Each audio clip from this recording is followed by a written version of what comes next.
Hello and welcome everyone to the Gags Tandon show. It's me and Tad taking you through the instant post-match reaction. Liverpool have succumbed to only their second defeat of the Premier League campaign to a very well-drilled Fulham side this afternoon. Tad, disappointing result, wasn't it, mate, this afternoon? Yeah, I think disappointed is one word to put it, especially what we saw from Arsenal yesterday. This was a time to really drive home that we are winning this league title, and especially that first half was not the response we were expecting. Yeah, it's a bit of a mad performance, mate. Obviously, there's plenty to get stuck into really this afternoon as well, Reds. But if you are new, if you are watching on the repeat, do let us, me and Tad and everyone know in the comment section below what was disappointing about Liverpool's aspect of their performance. Of course, we'll speak about the goals. Obviously, Sessegnon, Iwobi and Muniz. We'll go through all the big moments of today's game as well, Reds. I just want to quickly start in terms of obviously the starting 11 as well, Tad, in regards to obviously this afternoon. Jota started the lineup really in regards to this afternoon as well. Were you surprised by any players that did start this game, or was it what you expected really going into very much this game as well in terms of the starting 11 for Liverpool? Obviously, the Alisson one is the one I was hoping he'd come back in, especially for my fantasy team, because I have him in my fantasy team. But head injuries, concussions, that kind of stuff, you cannot take risks with. Yeah. So I'm happy for them to err on the side of caution, and whenever he's ready to come back, I'm okay with him coming back. And then rest of the squad, I think obviously the Bradley situations, whether or not he's fit enough to start, but again, that's one of those where, considering he's our only fit right back at the moment, you want to be cautious with him coming back. Jones did okay last time out, so happy to see him play there again. And then the rest of the team, I think, is what Slot would pick. Yeah. Personally, I think I'd like to just see Darwin just starting and see what we've got with him, so we can make a decision on whether we're selling him or keeping him. But they've probably made that decision already anyway, so maybe they don't need to see any more from him starting. But from my perspective, I think the team is what we expected it, barring those two, the goalkeeper and the right back. Yeah, 100%, mate. 100%. Chat, let us know your thoughts in the comment section below. Obviously, we'll go through the goals as well. But big up to Storm as well. Reds, if you haven't already done so, make sure you drop a like on the video. If you're watching on repeat, make sure you do so as well. And hit that subscribe button as well to Anfield Index. Want to check out, obviously, if you are watching on Facebook or YouTube, hit that follow button, hit that subscribe button as well. But Storm, gosh, that was first half, was a real shocker. Certainly, Storm will get through every big moment of that as well. It wasn't good enough, Steve, was it, mate? But as we said at the top of the show, Liverpool's only second defeat in the Premier League of the season. So it's it's not too bad anyway. We're flying, still 11 points clear. And that's the big thing in it, Tad. I think that's the biggest story to come out of today's game as well, as Liverpool's lead, still 11 points, of course. It's disappointing in our analysis, really. And we'll speak about the disappointing aspects, but 11 points clear, still very sizable chunk of a lead, and it, as you alluded to before, just goes to show the disappointing performance by Arsenal. Again, this was a weekend where, as Liverpool already have done this season as well, like all the Arsenal fans go and focusing too much on the Champions League. I get there, but this week was an opportunity for Arsenal to regain a bit of a ground on Liverpool, and thankfully for Liverpool, they haven't done so. Yeah, and as you say, Champions League for Arsenal, I think, is probably the main focus. Maybe this result makes them think again about the league and the potential to get something from this season in the league. But certainly, this was the moment to emphatically stamp the fact that we are winning this league title. There aren't going to be any slip-ups. But as we've seen throughout the season, these two teams do lose, well, we've only lost one, but these two teams drop points. And I think that's going to happen for the rest of the season. And if you are going into these last few games with that in mind, maybe this result isn't as bad if you're expecting both teams to drop points. But I just think from a narrative perspective, from a situational perspective, you've seen what Arsenal have done. You've got a whole day to digest it and prepare for this game. I'd understand if Arsenal playing 12:30, we're playing 3:00. The team probably get whispers of it, but they've had enough time to digest it and know what a win here would do psychologically. So disappointment, I think, is probably the key word that rings out throughout the day. Yeah, unlucky the Gunners. Anyway, we'll be there midweek. We'll be watching that game anyway. But yeah, 100%, mate. Chats, keep on getting your comments in. We'll try and go through as many as we possibly can. But if you can support through super chats, that obviously will get straight to them as well. If you've got any questions or you want to get your insight on the game as well, do get your super chats in. Goes a long way in supporting everyone on Anfield Index across everything that we all do as well. Much appreciated, Reds. As Chris is saying, Joss has been awful for weeks. We'll speak about Joss and Chris. 100% not the best performances. Obviously, got a big goal against Everton, but in terms of his overall aspect of his performance against the Ev, I think it was left many to very much. But at the end of the day, he got a goal. But no doubt, Arsenal dropping points played a role in the attitude today. More or less echoing what you've said there, Tad. First half, we played like a pre-season game. Yeah, but disappointing. 80 minutes to bring on Chiesa. Yeah, he was horrid today defensively. Subs coming on late again as well. Firstly, we'll go with the start of the game there, Tad. Liverpool broke the deadlock through Alexis McAllister. It looks quite good and rosy, really, doesn't it, mate? Obviously, Alexis McAllister stamping his authority on the game 40 minutes in. Thoughts on that goal, mate? I think it was a well-taken, executed strike. Took it in a stride. Sander Berg, for me, when I analysed that back, very poor defensively, but it looked at that moment. Thoughts on that goal, mate, and just that transition really from you? Yeah, I thought it was a really, really good goal. Showcased everything that McAllister has, as a footballer, the composure, the talent to hit at far post as well. I just think also we've missed goals from midfield in previous seasons, so it was nice to get a goal from a midfielder. Yeah, that's certainly what we need, mate, isn't it? I think if that's when you analyse Macca's game, I said in the watch along, if you can start adding, certainly you look at Dominic Szoboszlai as well, just adding a couple more goals to his game, and certainly that would be fantastic, mate. But it's Reds, let us know your thoughts on that. That's spot on. I think it was one of the best strikes we've seen from McAllister in the Liverpool shirt. I think we remember that goal. Was it last season or was it the beginning of this year where he absolutely banged on it? Yeah, it was last season where he just scored it from like 35 yards or whatnot. But Liverpool, Reds, as we know, started the game extremely well. But, Tad, this is where obviously Liverpool's disappointing defensive performance certainly did creep into our game as well. Obviously, the equaliser there, Taz, the first goal for Fulham coming in the 23rd minute. Ryan Sessegnon, he's been out with the wilderness. Obviously, his development has been very much stinted in regards to going to Tottenham, but coming back to the club in which made him and capitalised on misjudged touch inside the penalty box. How would you describe Curtis Jones's disappointing performance, mate, from you on that goal? I mean, he's not a right back. Let's start there. And he's going to get caught out in certain situations. And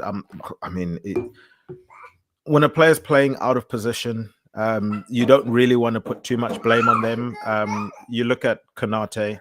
Should he be the one taking care of it? I know he feels the nudge in the back, but for a guy that had a goal that got that didn't get disallowed for a push in the back against Everton at Goodison Park, you would think he would, use that as a catapult for the rest of the season. That I'm not going to get given these type of calls.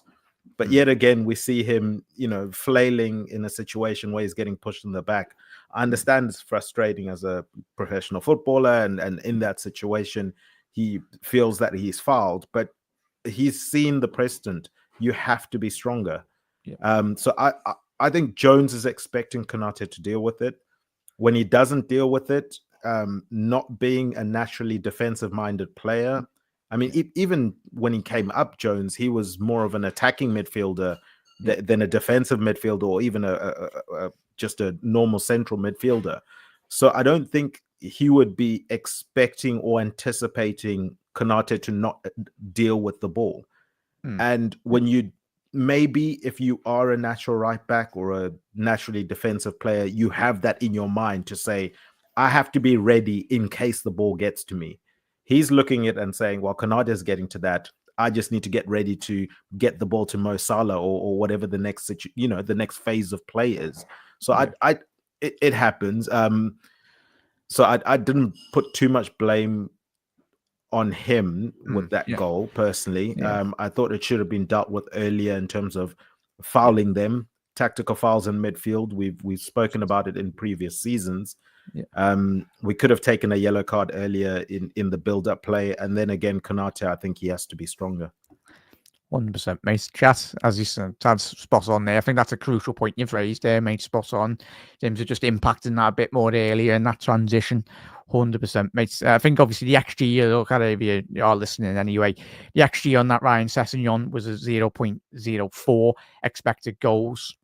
So, yeah, bit of a mad one, but it is what it is, really. But yeah, I'd agree there, Tad, in regards to his position, Curtis. But as chat already alluding to, disappointed, really, to say, in terms of get to there's a big up there, but Slot needs to trust his fringe players more. Otherwise, next season is going to be a big problem when Arsenal and City possibly doing better than this season. 100%. It's always a gradual bit of improvements as well as PK saying there. 100% Slot's fault from his point of view. Curtis Jones isn't good enough. Bloody hell, never mind. Fair enough, mate. But yeah, that Bradley had to start. But fingers though. And as we said already this season, we've already rushed Bradley back twice and he's got 2 big injuries and he's been out for longer. I think we'd all, not that we'd happily be wanting to see Bradley on the subs bench, just give him a bit more time to recover. But I think, as Tad's already alluded to there perfectly, like it was poor position and poor positional play. And even in the second phase, Liverpool weren't alert to the option to very much snuff out that opportunity. But fair credit has to go to Sessegnon.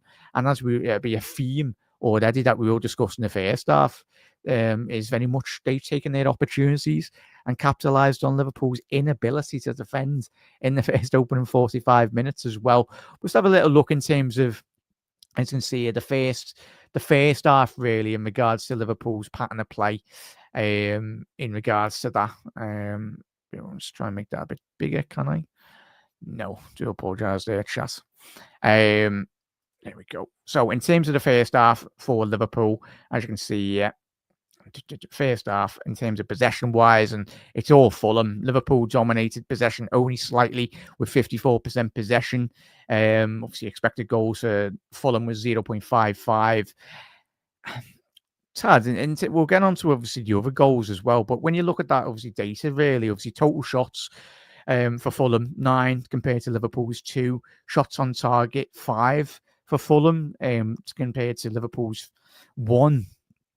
Big chances missed. Obviously, Fulham 1 to Liverpool 0.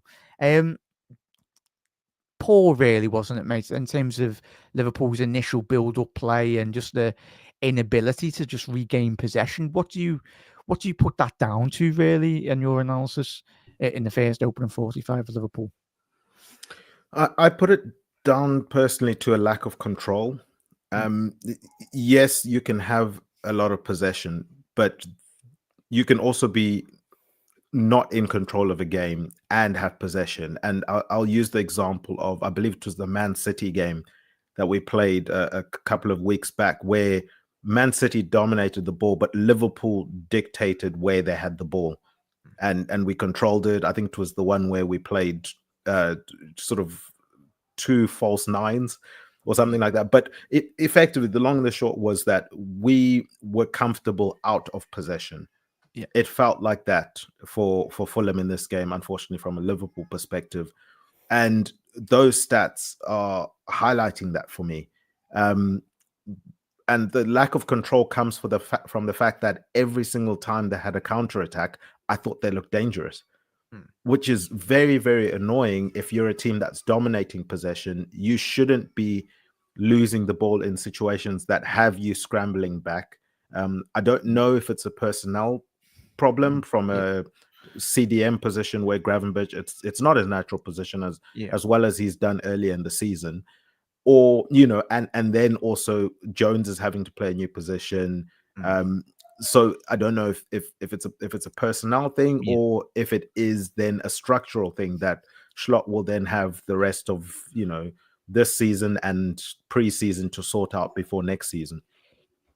Do you feel that Liverpool could still do with I think when watching a lot of people were saying even probably a lot of Reds around the world, like, do you still feel going into next season that Liverpool need to strengthen, not just off the back of today's game, but in Liverpool's sense, really, when we analyse us? Do you think Liverpool need a bit more of a destroyer, a bit more of a defensive midfielder, as you alluded to? We know Gravenberch's not his more natural position. We know Maka, even for Argentina, plays a bit more high up the pitch and impacts games.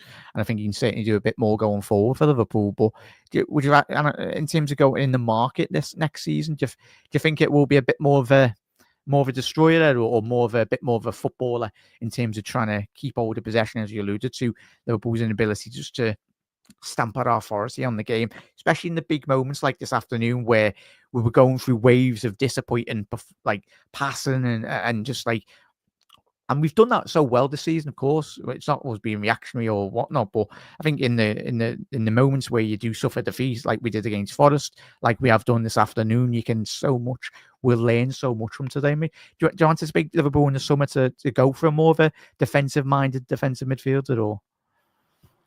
I think there is a need for it, and part of it is it's not just in games like this where we're dominating possession, but also games when we don't have the ball and we need someone in that midfield three to sort of help shape the midfield, to dictate where people are going, to orchestrate, sort of like what Van Dijk does to the defense. We don't have anyone in midfield that does that for the midfield. So I do think it's something we need to address. Yes, Gravenberch had a phenomenal, first bit of the season, 3/4 of the season, however long you want to give him. He was phenomenal, especially, the thing is expectations, right? We weren't expecting him to be what he was at the beginning of the season. So maybe the bar wasn't as high as we would have if he was coming in as a natural CDM. I don't know. I would have to look back at that. But from memory, I thought he played phenomenal at the beginning of the season. In saying that, I still don't think he's at the level where, for example, if we came up against PSG next season again in the Champions League, I think their midfield dominated us and we didn't have answers for it. I think that's part of the problem is we don't have that elite defensive midfielder that can hold their own, put their foot on the ball with authority, and also recognize dangerous situations and be able to snuff things out, take a tactical yellow when I need to, or even just, if you are a Fabinho, if you are a Fernandez at Man City, Fernandinho, you can give away 3-4 fouls before the ref actually gives you a yellow, because they're like, oh, no, that he's not a dangerous player, or whatever the case may be. We're kind of missing that. I'm missing the 3-4 annoying fouls when the other team thinks they're on the counter-attack before someone gets a yellow card. They just seem to be allowed to drive forward, and I guess the hope is that our really talented centre-backs can deal with it. Yeah, 100%, mate. And this is obviously why I brought up the point as well. Obviously, you can see there on football, I think you've got down Maka as our best player. I think I'd very much agree with that. The Alex Iwobi one was a bit of a mad one, mate, in chat. When you analyse that, the 11 minutes later, Fulham got their second goal. Let's try and find it. Alex Iwobi's, there we go. It was a deflection. The big aspect from this, and this is where I mentioned the DM, that, as we said, Andy Robbo, madness, is absolutely head gone. And there's a big debate amongst, as we all know, with Liverpool fans about his opportunities in the next year or so. Liverpool being linked with Kerkers and other players down that left-hand channel, Hato, of Ajax. It pains me to watch these performances, though, Tad. I think, like all of us, he was once, for me, one of the best left-backs in European football for a good 3-4 years. He was playing at his pomp. He's getting a lot more older now, but when you watch him, certainly, especially this afternoon in an Arne Slot system, he does a job, probably a 6 out of 10 most seasons. But I think Liverpool going forward, from a defensive point of view, it's not just today. There's been certain aspects of his game the crazy decision. Can you explain what he's trying to do there? Because I still can't after all the replays. A madness of a diag across his own penalty area. Sunday League, you do that, Tad, and it's something you'd see on Sunday League. You're gonna get punished in the Premier League, aren't you? You might get punished in the Sunday League too if you do that on a bad day.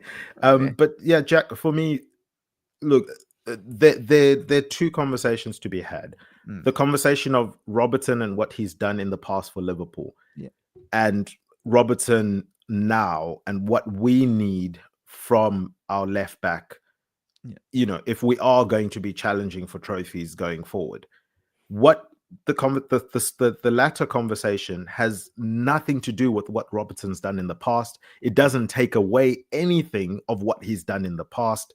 He has been, as you said, one of the best left backs in world football. A guy that came from Hull in a player part deal, you know, with one of our midfield players that we had no interest in playing, from a relegated team. No one thought he would turn out to be what he turned out to be.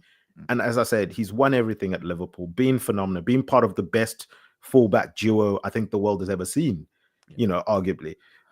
So you can't take that part away from him. And I hope no one is trying to take that away from him. But I think the issue comes when we start criticizing Robertson and his performances now. People think you're criticizing Robertson's career. And that's just not the case. And, you know, age catches up with all players. There's no one that's immune to it. Even the Ronaldos that are trying to extend their time, you know, playing football, there will come a time where he's going to have to retire. There was a time when Ronaldo had to move into the striker position because he could no longer fulfill, you know, what he needed to at the level he needed to, you know, out wide. For Robertson, phenomenal player. We all know what he's done in the past. In terms of now, with and I mentioned this in one of the group chats that we're all on, with the great players, or with just any player actually, if you talk to them, if you listen to them, if you ask them about the time when they start, and I know Robertson's done an interview saying, you know, he hasn't basically fallen off the cliff, he's still got a lot to give. You're probably the last one to realize as a professional player. That's one thing, right? You still think you can still do it. And two, the thing is, you can't do it at the level you used to be able to do it consistently. That's the main thing. You can put in that performance every once in a while.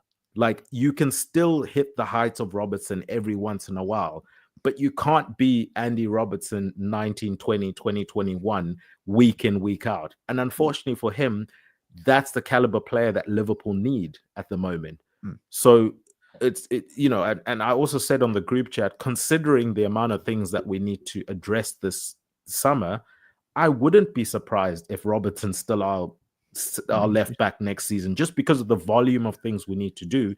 I personally think we should be looking to improve on Robertson now, not Robertson's career, but Robertson now, we need to improve on him.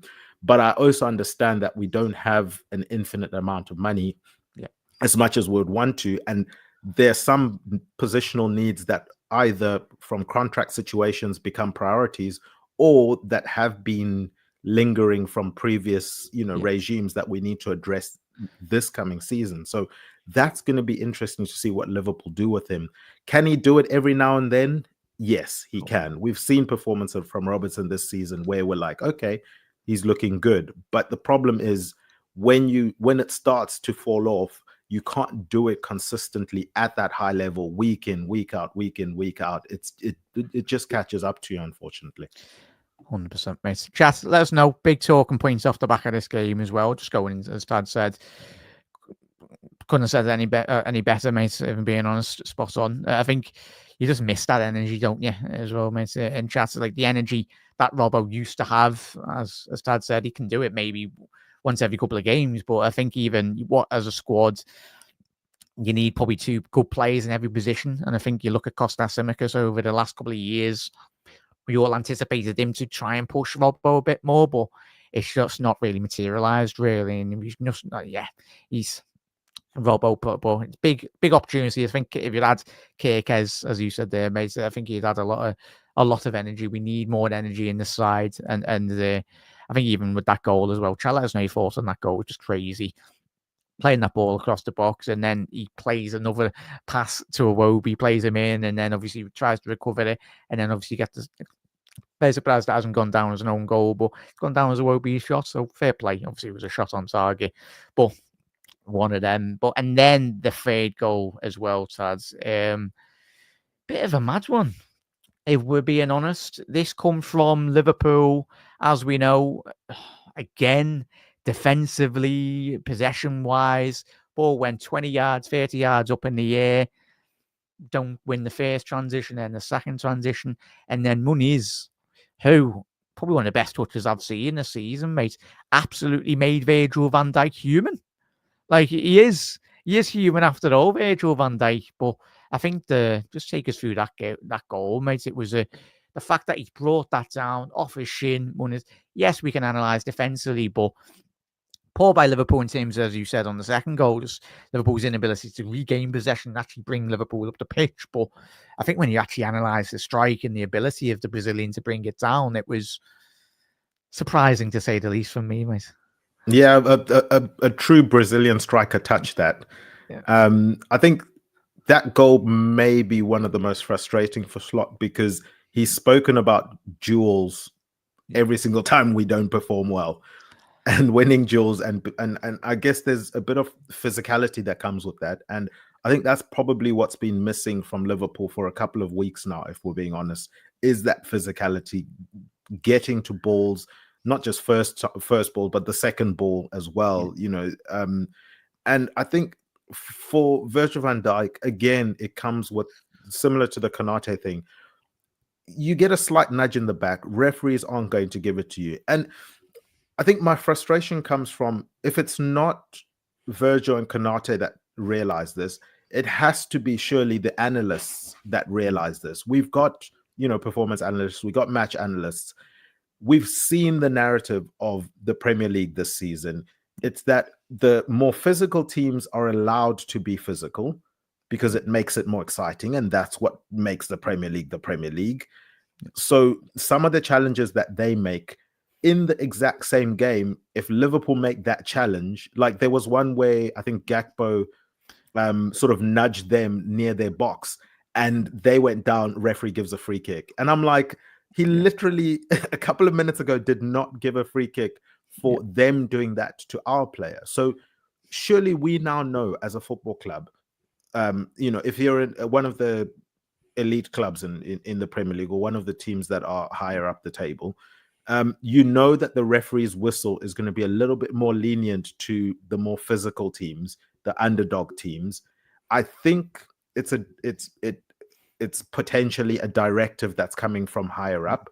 I have no proof of that, but from my years of being around the game, from my eye test, it looks like that's how the Premier League builds its narrative and cinema, is the underdog always has a chance. And if we just play the game 50-50 whistle, fair whistle for everyone, I think we end up becoming one of those leagues that, you know, we joke around about, where the top teams are quite top heavy. So if you know that as Liverpool Football Club, if you know that at Virgil van Dijk, as a Konate, you can't be going into these things, you know, half-assed, expecting, you know, referees to give you, you know, nudges and stuff like that. They're not going to call it. So you got to be strong. You got to be anticipating stuff like that. So that's disappointing. Can Kelleher do better in this one? Because it kind of goes through his legs. It's harsh to say that. Goalkeepers usually say the ones through their legs are probably the hardest to save, because you know you're making a stance, you know, and if he gets you as you're on the hop to get your stance set, you can't close your legs quick enough, especially when he hits it that hard. Maybe an Alisson saves it, but again, Alisson is one of the 3 best goalkeepers in world football. Not everyone is an Alisson Becker, so I don't think we can blame Kelleher for it.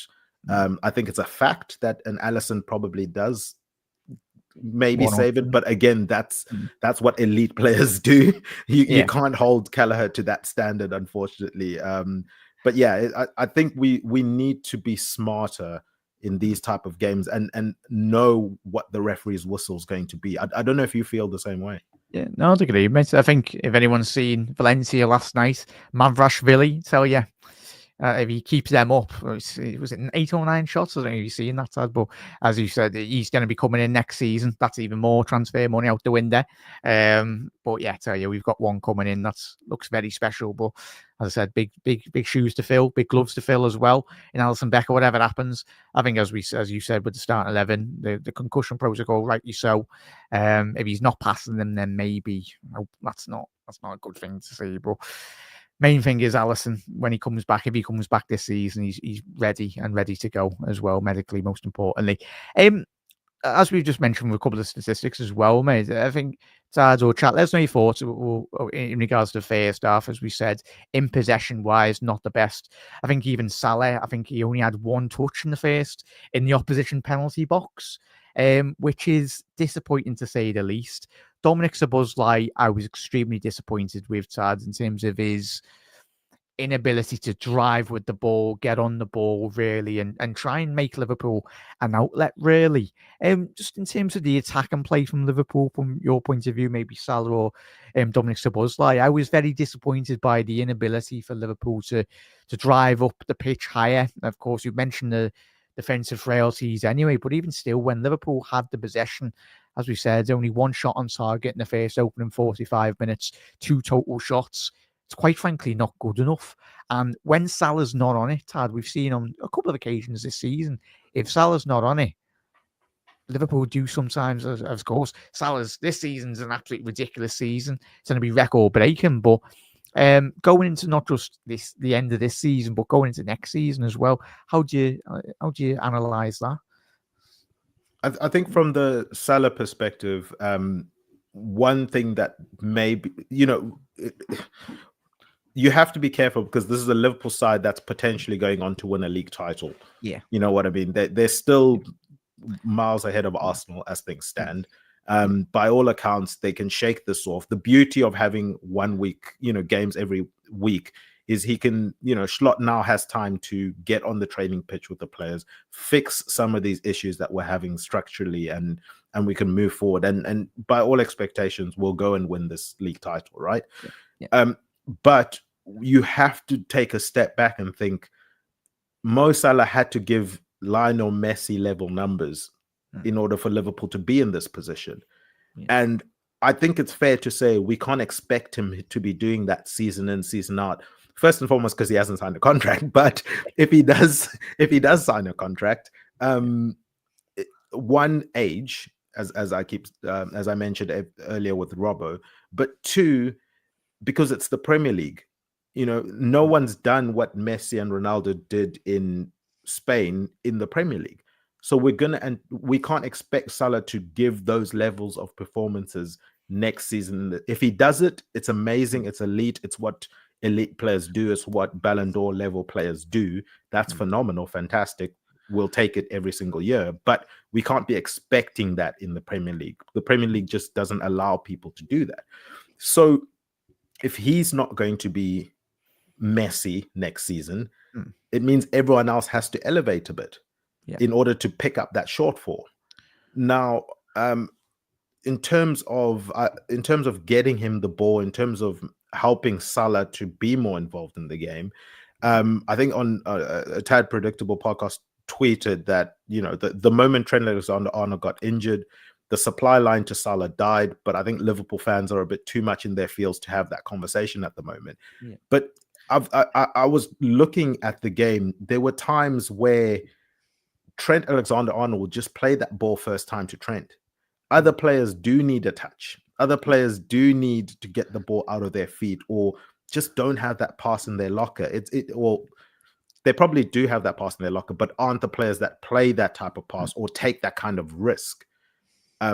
Trent does that. And some of those first-time balls, some of those quick balls to Salah allows him to get the ball when the other team hasn't set up defensively. A lot of the times we're giving Salah the ball when the team has like 10 players behind the ball. Yeah. So all he can do is look up, give the ball back to the defender. You know what I mean? He can't take anyone on. There's no space for him to do that. And he's an intelligent enough player that he's not just going to drive down a blind alley. If the space isn't there, Salah's going to recycle it. And I guess that's credit to him. It's frustrating to watch, but that's just the situation we're in at the moment. 100%, mate. Chat, let us know your thoughts on the 45 and 100% there, Tad. We say you might not do it next season, maybe we never know. In fact, as you said, contract is the main thing. Liverpool, get it sorted, please. Any pictures we see of Salah on social media, we're like, oh, it's down the docks, sign a new contract. No, we know obviously David Lynch and Dave Davis already dispelled those rumours this week as well. So make sure you tune into Media Matters tomorrow, get a bit more insight really on hopefully a bit more developments in the contract front. Fingers crossed anyway. But that's obviously at 11 a.m. tomorrow as well. Plenty of stuff across Anfield Index tomorrow. Chock-a-blocker, as always, Mondays are. But yeah, it's disappointing, mate. But as we said, second half transition here in terms of the Liverpool performance, really. Tad, it was an improved performance. Obviously, in terms of caveat with a couple of substitution appearances in the second half anyway for Liverpool, but much better by Liverpool, but just wasn't quite good enough, really. As we know, Diaz, it got into the 72nd minute anyway, Luis Diaz. It was, for me, when I look at that, I just wanted a bit more in the next 5-10 minutes, really, in the second half. But as we know, it's a bit of consistency, really, from Liverpool. We know Liverpool, I think we scored 40, even before the goals was 14. Some ridiculous amount of goals. I think it was 49, I think I've seen on the graph, or it might be a bit more than that anyway. Liverpool, we know, predominantly in the second half, have been much better. We grew into games. Arne Slot has given the right instructions. But fundamentally, we didn't do quite enough at the back end of that game to salvage a point out of that. More ball possession, better goal expected goals as well. Much better from Liverpool. Thoughts on the second half, really, from you, mates? It was there. It was better, but as we see from here, anyway, in terms of the big moments, obviously, look at that, the dominating. Obviously, the momentum graph as well. Large spells, much better by Liverpool, but just wasn't quite good enough in that second half. How do you gauge the second half for you, mate? I always find these type of games the hardest to gauge a second half performance. And the reason I say that is because Fulham are 3-1 up against Liverpool. Yeah. If I'm Fulham, I'm thinking we're going to try and hold this. If they score one, they still need to score a second and then a third to beat us. So I'm going to try and hold this lead and hope that time runs out on them to be able to do something. So yes, Liverpool will look better or more aggressive or, be more threatening. But that's because Fulham are going to sit deeper and deeper and deeper and deeper. So how much of that is what we're doing and how much of it is what they're doing? That always makes it difficult for me. The beauty, though, even though we end up losing the game, but the thing I like about Slot is in these moments, he's not afraid to say, you know what, we don't need two centre-backs. Gravenberch, you can play sort of half-back. Virgil will play centre-back. I'm going to bring on another forward because I'm basically calling Fulham's bluff. I know they want to sit deeper and deeper and deeper. Okay, bet I'm going to bring on another attacking player and then another and another. And we're going to turn the pressure up and we're going to keep turning it up until we get the result that we need. So from my perspective, that is the positive that I take from that second half is having a manager that's willing to say, you guys aren't going to attack. And if you do, fair enough. If you score and we lose 6-1, fine. But I'm going to go and try and draw this game or win this game or get something from it. So that to me was the really positive thing. But in terms of do Liverpool look better or worse, I don't know how much of it I can accredit to Liverpool and how much of it I can credit to Fulham. Yeah, 100%, mate. It's a great point. But you forgot about Gravenberch playing. He played about 5 positions this afternoon, didn't he? Similar to obviously the earlier game in the Premier League that we did, obviously at Anfield. Gravenberch, obviously Liverpool went down to 10 men, and obviously Cravata played centre half that day, and it just goes to show, as you mentioned, with his positioning by Gravenberch there. It just goes to show and emphasises Arne Slot's ability as a manager, isn't it, mate? That he's been training week to week. Obviously, we just mentioned with Gravenberch, not his most favourable position, but I just love the fact that Gravenberch doesn't know. he's a hard grafter. Such a great technical footballer. I think he's a player that we've been calling out for the days. Obviously, we didn't quite get the Thiago that we had hoped at Liverpool, but Gravenberch, he's a revelation to say the least. He's the minute turning into the a better version of James Milner, but the ability to play across any position across the back line and even in midfield as well. Really good, positive. I'm just looking at the substitutions as well in terms of Liverpool as well, though, chat. To apologise. So in terms of the subs for Liverpool, obviously we've seen Luis Diaz come on the 58th minute, and then obviously that was Luis Diaz coming on for Cody Gakpo. Dominic Szoboszlai did come off on the 55th minute, so it was a double change. And then obviously in the 67th minute, Nunes and Conor Bradley come on for Diogo Jota and Canate. But as you said there, Tad, is unwillingness, and this is why we are in the position this season with Arne Slot. He's relentless. He's methodical, really. He's always thinking. You see him on the touchline. But yeah, the substitutions paid off, I'd say, really. Obviously, Luis Diaz's goal come on the 72nd minute as well, Tad. It was a lovely, well-taken goal by the Colombian, mate. I think the way in which he just took it into his stride. I think it was a goal similar that he scored, Diaz, if I can remember this, in the international break as well. Whether he's playing in that central pocket of space, wherever he's played across Liverpool's forward line this season. He's one of my... I love Luis Diaz, but probably like a lot of Reds out there, I'd like a bit more consistency in front of goal and in and around, because he started this season really well. Last couple of weeks, he's been won a man of the match a couple of times already over the last 5-10 fixtures anyway. But just talk us through that goal, mate, and just overall Luis Diaz's impact, because I think he did peter out at the back end of the game. I think we'll speak, obviously, Chiesa coming on. There was 5 Liverpool attackers, and I think it's difficult when there's that many attackers coming into your area and your vicinity as a Liverpool player. Like, get out the way, lad. I'm trying to create a bit of space for myself. But yeah, an absolute overload, mate. But just impressive goal, but sadly it wasn't quite to get us back into the salvage a draw, mate. Yeah, and I think Diaz, being one of those players that likes driving with the ball, the more attacking players that are on the pitch and the more flooded it is, the more difficult it is for someone like that, because there's no space to be able to run lengths and lengths with the ball. I think the goal's great. Bradley brings that drive that we obviously know have become familiar with him from the right back position. I think he did something similar against Real Madrid earlier in the season, and it led to something positive as well. So yeah, I like the drive from him. The finish from Diaz, good, instinctive, nice finish, and it gets us back in the game. And this is the thing. This is the beauty of Liverpool, is we're not playing well. We've just spoken about how poor we've been in the half. We're 3-1 down. We can spark to life so quickly, and just like that, it's 3-2. We're back in the game, and Fulham are feeling the pressure. So that's the danger that we possess as a team. So it was good to see that. Great for him to get the goal. I think from a confidence perspective going forward, and then for Bradley as well to be involved was nice.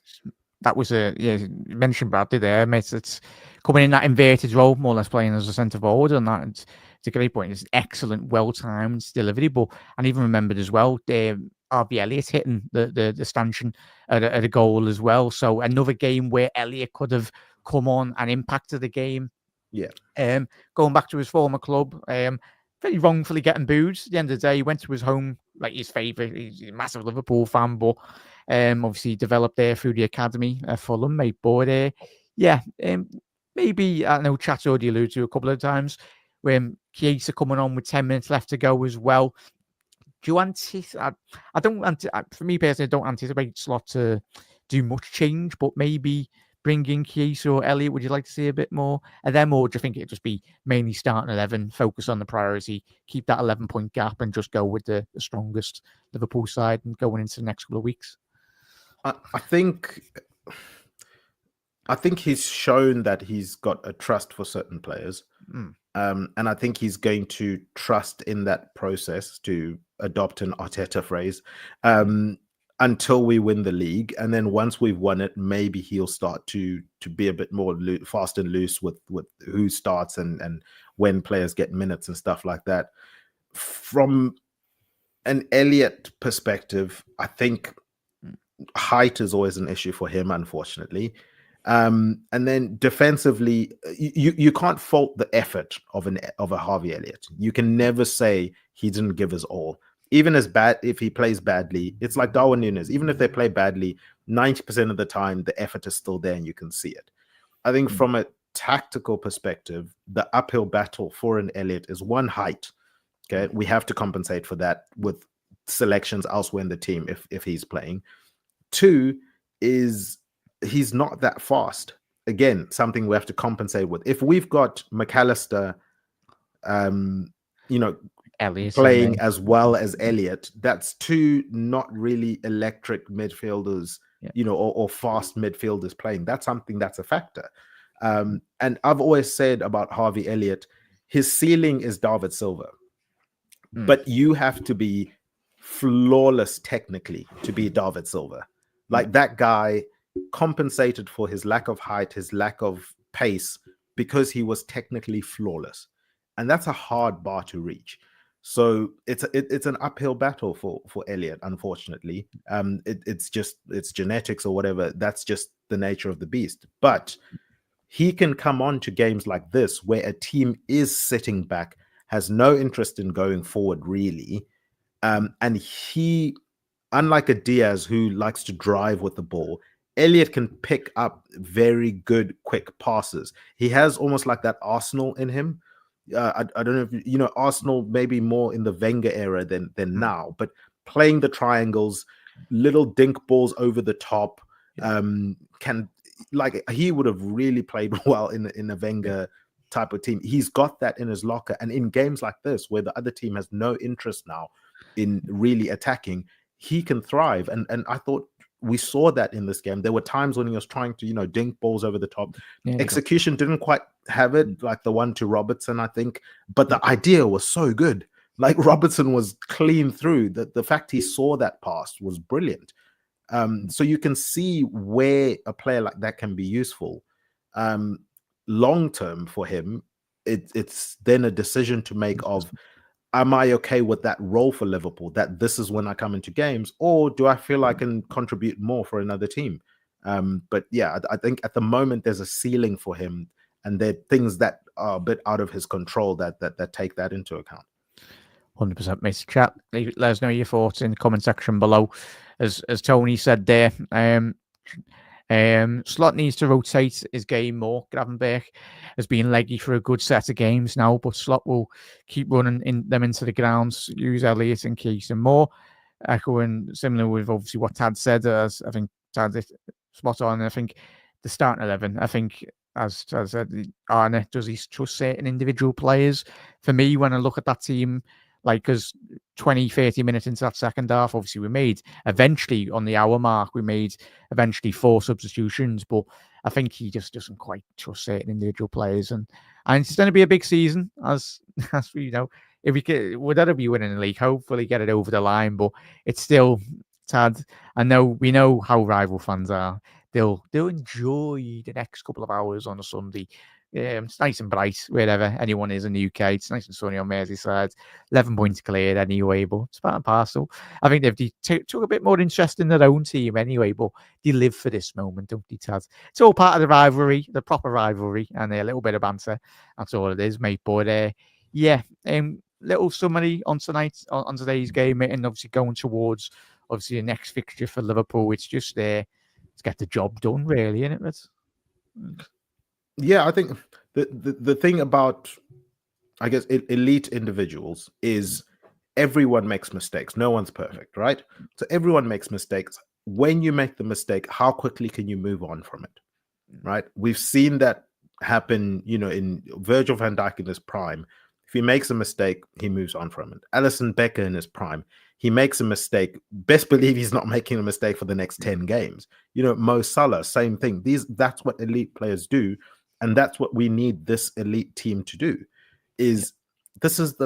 take things in context. This is the second defeat right, of this of the league season, in a season where everyone is losing games. Yeah. Spurs, I think, have lost 16 games. Yes, I know they have their issues, but they still have a squad good enough not to lose 16 games. But because the Fulhams of the world, the Bournemouths, the Brightons, the Nottingham Forests have elevated their level of play, you are going to drop points in this league.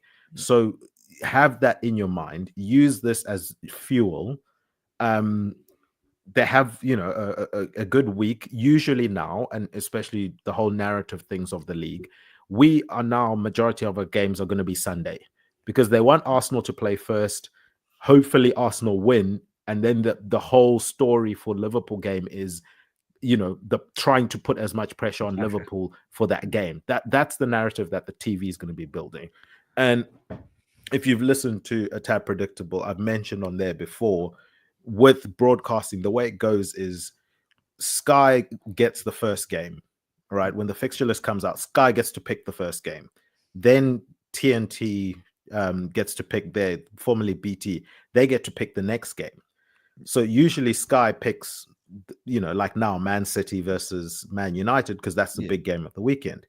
Well, if I'm TNT, what they usually do is they then pick a big team in an away game, hoping for a banana skin as the early kickoff on the Saturday. And so that's usually how it works. But now, because we're getting to the end of the season, you've got championship ramifications. Is the big team plays on the Sunday, the team chasing them plays the game before, whether it's on the Sunday or the Saturday, and you get to build to that big game and say, okay, this is their chance to extend the lead, or this is their chance to, they're under pressure and stuff like that. So we know we're gonna play Sunday every single time. We've got a week to prepare for every game, enough time on the training pitch to correct the things we need to correct and go again. Acknowledge that the league is good this season, as much as people want to build the narrative that it's a crap league or whatever. I don't get that narrative. I think it's to make themselves feel better because their teams aren't doing well. But the reason your team isn't doing well is because you've got guys like Nottingham Forest that are doing well. That's why your team isn't doing well. But so I think the league has gotten tougher. Certainly the middle of the league has gotten tougher, which means you can drop points.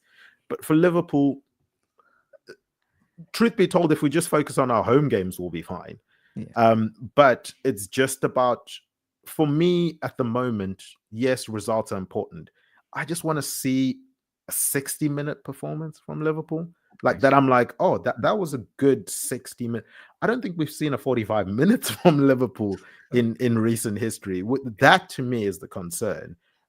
Yes, we can, get over the line with certain games, and I know the Everton game was there as well, but I'm yet to be convinced with a performance recently. And until that happens, that's still going to make me feel a bit nervous.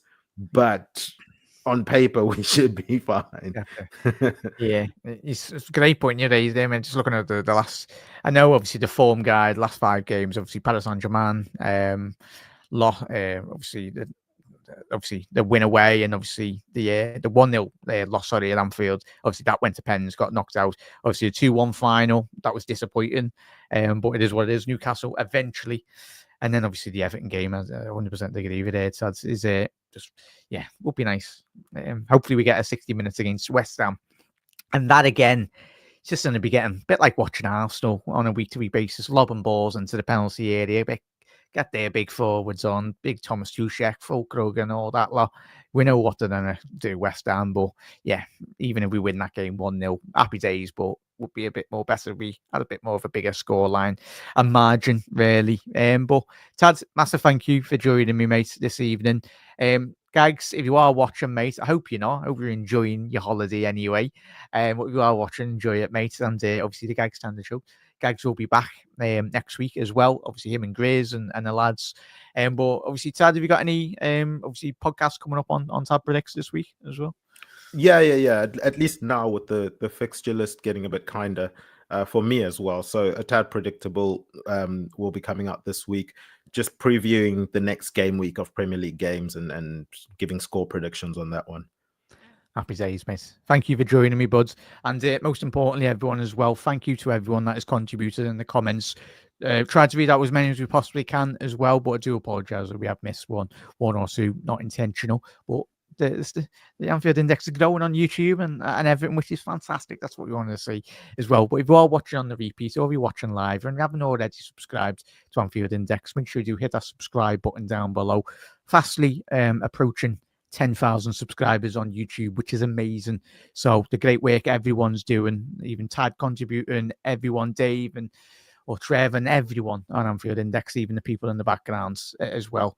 Obviously, Guy and Nina doing a great work as well. So everyone, massive thank you for all your great support on Anfield Index this evening.